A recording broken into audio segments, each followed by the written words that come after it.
Hello everyone, my name is Agata and I'm part of VU Campus Radio. Today we're gonna have the interview with two of the representatives of the Coalition of Students and VU staff.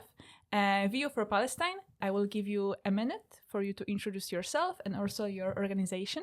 Feel free to do it now. Hi, I'm Fatima. I'm part of VU for Palestine and I've been part for a little while now. As VU for Palestine, we're trying to get the VU to achieve an academic boycott of all Israeli institutions and universities. We're trying to achieve this as a part of a bigger movement to boycott Israel in a way to make sure that we're not supporting an apartheid state. And as VU for Palestine, we are organizing teach-ins, events, and demonstrations. Yeah, and I am Pim, also part of VU for Palestine, also for a while now. And like Fatima just said, we try and get the VU to divest their ties and then suspend them. Okay, sounds exciting and very, very important, of course, as well. So may I know whether over, the time of functioning of your organization, your goals or maybe your nature or any important part of your structure changed over that time? Was there, for example, some significant moment that you decided to change the way you're doing stuff and the way you're trying to, realize your plans, of course? I must say we've always actually been quite consistent. From the beginning, we've been following BDS, which means boycott, divest, and sanction. And part of BDS is achieving academic boycotts, which we have seen also happening at other universities and also with other universities trying to achieve this. So since the beginning, we've had this goal and we've been trying to work it. And we've always been pretty consistent in the way that we've been doing this. And we're trying to approach in a multi-faceted way of doing this, which means is raising money for Palestinian causes. We've been raising a lot of money for PCRF, the Palestinian Children's Relief Fund, organizing a lot of lectures, teach-ins, but also doing demonstrations on campus, making ourselves visible, even occupation and encampments. And I'm trying to think of something, Finn, but I can't. I think we've been pretty consistent. I think you are right.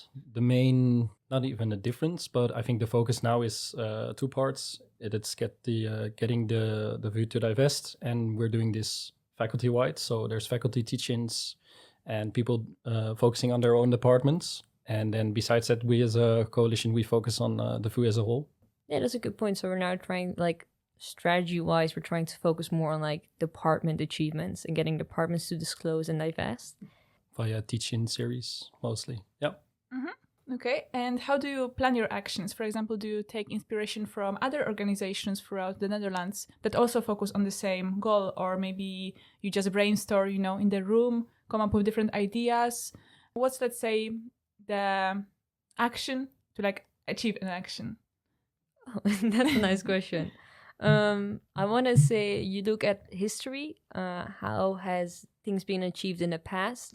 So the BDF's movement has been very much inspired by how the South African apartheid was ended, which was by boycotting, divesting, and sanctioning, and looking at the kind of protest and demonstration that they did back in that day. And also, I think, looking at other universities. Yeah, for sure. So getting an action together can be two ways, can be planned ahead. Usually when we do teach-in and we invite people even from outside the VU to come, that's obviously something we plan ahead, but it can also be spontaneous. Yeah. And how do students react to your actions? Because I remember also, from last year, there was a lot of interest in what you guys were doing. Do you still see this interest coming from the students today? Do people, coming to your teachings, for example, are they participate in your sit-ins? Because there's also sit-ins, right? Organized by you every week? Every Thursday. Yes. And they're getting more and more busy each week, actually. So that's very, very nice to see. And every now and then, I think every sit-in you get a few people walking around, putting their thumbs up, saying it's a good cause. And to those people, come join us. You can always sit with us. That's definitely... you can always do that. In terms of events, it's always, there's always a lot of people, teach-ins up to 60, 70, maybe even more people.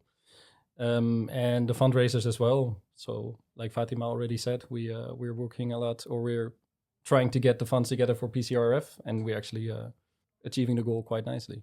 Yeah, we have raised, over the past year, we've raised over 2,000 euros, which is really nice, which will be going to food and medical aid. So we're very grateful to have been helping in that way. Okay. So maybe on a personal level right now, is there something that you consider the greatest achievement of your organization? Is there something that you really think was a milestone in all of your activity, or you rather treat, every achievement of yours the same equally? I think it's difficult to answer the question rather because it shouldn't be an achievement. It should have been not like this for a very long time. So you're sort of fighting for what is right, and achievements are nice, but yeah, to me it feels like it shouldn't be like we shouldn't even have to fight for this. I think there's a moral sense, and it seems quite gone at the moment. So yeah, I don't have a personal victory in that sense. Yeah. Okay, understandable. No, I think I'm going to agree with you. I think the way you put it is really nice. Okay. Yeah, it was really nice. I need to agree on that one too. How does VU, as let's say the administration of VU and the staff maybe, react to your actions right now? And how do they perceive it? Do they just see it, let's say, as, the coalition of students who, let's say, want to protest? Or they actually see the reasoning in your actions and they're willing to have the actual discussion with you over the goals? That's a very good question. We have a lot of staff members also on our side, and they are always, of course, in support of us. They also organize teach-ins. They help us with event planning. And they're also there at the sit-in every week. But for other layers of the VU, yeah, it's difficult to answer, I think. Yeah, we've been noticing a lot of pushback from the VU administration and also from the executive board to upper layers. So now for a year and a half now, we're trying to get through academic boycott Israeli university institutions. And the VU for Palestine has had negotiations with them. We've had a petition with over 1,000 signatures. Also, please sign our petition. And we see that there's no reaction to it. We see that there's no true dialogue and they don't want to change, and also with organizing events, they made it so hard to organize events, like saying that political events cannot be organized and making all these kind of different rules, making it so difficult to organize on Palestine, which make you so demotivate to organize, but also it doesn't demotivate us. Luckily, we still push through and we still organize everything. What we can really see from the board is that they kind of don't want to make a move, and they want to be neutral. They did they sent in an open letter literally 2 days ago or yesterday. In an open letter, they say how the NIOT calls what's happening in Palestine a genocide. They don't even say it's a genocide. They have to refer to the NIOT calling it, and how it's so terrible, and etc., while not completely even acknowledging all the atrocities that have been happening. There's a famine going on, which is done by Israel purposely, and they're not even completely acknowledging that.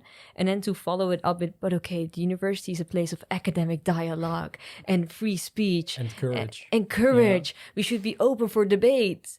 Okay, but you don't have to be spineless in it. You are the VU, and you say that you want to be a responsible university. Be responsible and stand for something. And the whole idea that you can be neutral is such a political privilege and such kind of a nonsense idea, because nothing is neutral. And if you think you can be neutral, you're just too privileged to see. Yeah, no, completely understandable on that one. As I can imagine, I wanted to ask you also about that one. What happened in UVA? So breaking the ties with Israel. Does it give you the courage? Does it inspire you for more? Or does it actually reverse, makes you angry over the fact that VU is not able even to do the same? I want to respond first to the part of the UVA and clarify that the UVA didn't cut all of their ties. They were considering to cut one of them, which was a dormant tie on exchange. And then they got so much pushback that they're actually considering to re-enter this relationship. So the achievement that we thought we had on UVA is not an achievement at all, and it's probably just doesn't mean anything. And then for the VU, I know. Yeah, I think... in the question, I don't think it's a question of whether they can or whether they can't. I think you always can. If you want to, then there's always a way. Obviously it will anger us a little bit, considering we've been fighting for so long and we've been active for so long, and we don't feel like we get enough done. And especially in consideration of the last question, they told us that they were inviting us for dialogue. They wanted to have open dialogue, but they actually never did. So yeah, it's frustrating to say the least. But yeah. Absolutely. If there's invitation, there should be also, Yeah, dialogue, as you they said. should keep their promise and invite us. And not just words. I mean, Exactly, I think your yeah. organization is like the best example that, words are words, but then action is like more crucial than just that. Also about, right now talking about other universities, do you remain in touch with organizations also for Palestine from other universities, not only in Amsterdam, but also, let's say, from Utrecht, from Leiden, Delft, because VU for Palestine is just a part of, let's say, broader movement, right, for Palestine, advocating for Palestine. Are we in constant touch with these organizations, or rather it's spontaneous, maybe sharing each other's Insta posts? How does it look like? We're definitely in solidarity with all the pro-Palestinian groups throughout the Netherlands. May it be student groups, may it not be student groups, but especially the student groups, as us mostly being students as well. And with that, we indeed share each other's Instagram posts. There is some kind of contact and open communication. And also in the past, we have collaborated on open letters. We published an opinion piece, I want to say, in the Trouw last year, just before the summer, on behalf of all encampments. So in that kind of way, we can find each other if we want to. And I think they also participate or come to other events. Very good. Solidarity. Exactly. Yeah, super, super nice. Maybe let's talk about, you've been facing a lot of critique, right? I remember especially about the closing door. Everyone was blaming you for, let's say, the main door being shut down, which later, of course, we found out that it was actually not your fault, let's say, put it this way, but some issues more from the university side. Do you have a specific approach to this critique? Do you even take it personally to yourself? Do you try to maybe address it in some way? Or you rather try not even to look and put too much effort and energy into those critiques? I think the easy answer would be that we don't put too much effort into these critiques. We tend to focus on, we have a very clear purpose of what we're doing, and we know that we're doing it in the right way. So I think we tend to stay clear from the critiques. Yeah, we're fighting for a moral cause. We're fighting against the genocide. We're fighting for Palestine. I think that justifies a lot, and we're allowed to protest. We're allowed to demonstrate. We as students and also as staff have a stake in this university, which even gives us more right to voice our opinions in a way of protest or demonstrations. And if the VU wants to close the doors, let them close the doors. It's not us doing it. And also, even if we do disrupt lectures or classes, let it so be. There's a genocide ongoing. These minor inconveniences that you might experience because of us do not compare anything happening in Palestine. And it's uncomparable, and we should, a little bit of friction might give people a bit more to think about. I don't mind it at all. Yeah. No, I definitely agree. There's the big picture of what is going on, the genocide, the famine, and it's only getting worse. So I think as long as it's still going and food doesn't divest, then we're still going, of course. Yeah, of course. So for the nearest future, more long term, do you have any plans for upcoming actions, for upcoming protests? Sit-ins are organized each week, as we mentioned already. So it's also, free to join for every student and for every member of the staff, of course. I can imagine that you're also, very much welcoming for the people from outside if they want to participate in your activities. But maybe, some upcoming events, some upcoming protests, manifestation, teaching, something that you can maybe promote already at this point. We have upcoming Tuesday, the 3rd of June, we're doing a sit-in. This will be on the campus square. We have a couple of speakers ready, a lot of staff members that are going to speak about their knowledge in Palestine. So I would like to invite all of you. Every Thursday, we do sit-ins in the main building, which will be as soon as you enter the main building in the main hall. I think we also have an ongoing petition, which is not an event, but I'm still going to use this moment to promote it. Mm-hmm. The petitions ask for the VU to disclose the ties that they have, because up until now, VU has not disclosed all of the ties that they have at Israeli institutions and in universities. And the second demand in that petition is to suspend all the ties so that we're not complicit anymore in genocide. Do you have any other event, Ben? I think the main one is the 3rd of June. Yeah. Ooh. And I know what you're going to say. Go ahead. We're organizing a bake sale on the 5th of June, which will be either outside or inside in the main building. It will be between 10:30 and 3 o'clock. So pass by, buy some cake, support the PCRF, the Palestinian Children's Relief Fund. And in the evening, we'll do an arts and crafts event where we'll be making t-shirts. And both the bake sale and the arts and crafts event are in collaboration with Food Pride and NDSA, the Neurodivergent Student Association. Okay, so for everyone listening to us, please be present. I can imagine that even, being present there is already a support for you. It means a lot. It means a lot, exactly. Yeah. So amazing that you're still active, that you're still, of course, doing all this stuff throughout the entire time on a campus. Is there any message maybe you would like to spread to our students, our staff, maybe the VU administration itself? I think to students and staff, don't remain silent. Silence is complicity in this case. It's horrible, everything that is happening, and it's being live broadcasted. And we're students, we have the privilege to speak up about it, so we should.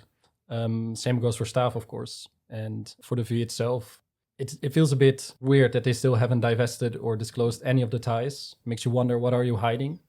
And I think in such a moral question, you should definitely not hide. You should be open and honest, at least have a dialogue with us. That would be my message, I guess, or our message. Yeah, I agree. For the students and staff, you have a voice. You're in such a privileged position to be a student, to spend time on this campus, and you are part of this campus, part of this student group. And if you don't speak out, if you don't stand for the things that you believe in, what are you then standing for?